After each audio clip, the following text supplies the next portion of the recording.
Hey everyone, welcome back to our channel. In today's video, I'll teach you how to withdraw money from Cryptomania. It's very quick and easy, so let's get started. So first thing you have to do is to open the app and sign into your account. Once you're here, try to explore the app because this app is helpful for people who wants to start learning about trading but doesn't want to risk real money. For everyone's knowledge, Cryptomania is a trading simulator designed for users to practice cryptocurrency trading with virtual funds, often referred to as play money. Because of this, you cannot withdraw real money from the Cryptomania app.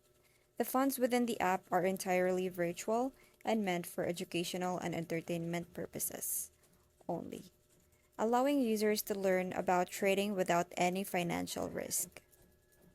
Although some users have found alternative ways to withdraw by exchanging their virtual currency with others for goods or services, but these methods are unofficial and not endorsed by the app Cryptomania.